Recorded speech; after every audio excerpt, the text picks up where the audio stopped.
All right, this is a 1988 Mercedes 420 SEL,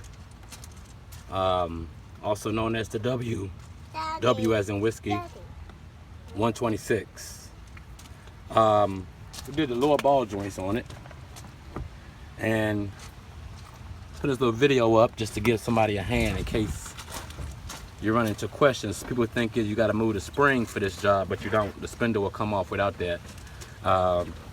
Remove your upper ball joint nut right here, your lower control arm, take off the nut from your ball joint, knock that out, and the whole spindle. Where's the spindle wing? Get the spindle. This is the spindle. This entirety. Now I left it together for a reason, so hope you can see this. A lot of people worry about pushing this ball joint in.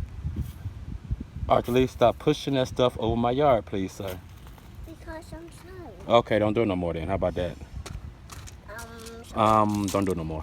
All right, now, what we did was, where's the boot? We took the boot off the ball joint.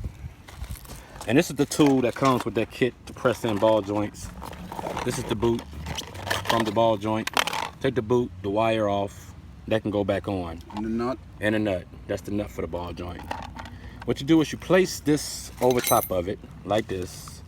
Use your cup at the bottom, and it'll press in rather easily. So that's the trick to it.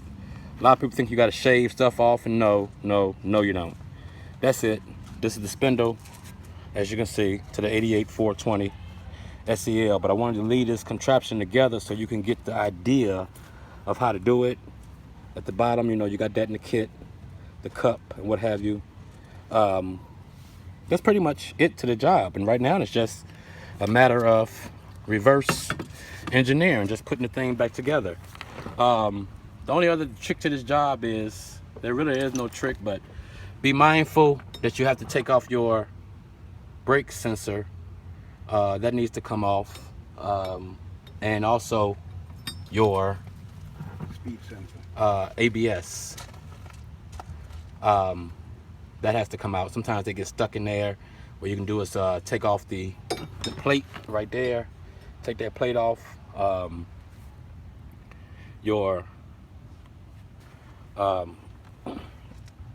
and what have you.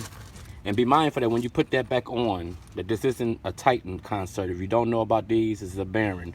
All it needs is a little bit of pressure on there, and you tighten that nut on that spindle. Otherwise, you'll burn your bearing up. So don't be tightening it down like you Arnold Schwarzenegger or anybody. No, you just put it on there and take it to a tightness, and then take it back a half a turn, and she'll be all right like that. I apologize for the quality of the video, but I'm going people with pretty much knowledge. But this is the Mercedes 1988 420 SEL. And I just wanted to give you a general idea that you don't have to remove the spring. As you can see, the spring is still there. The shock is untouched. Simple job. First, remove your caliper. Got two bolts there.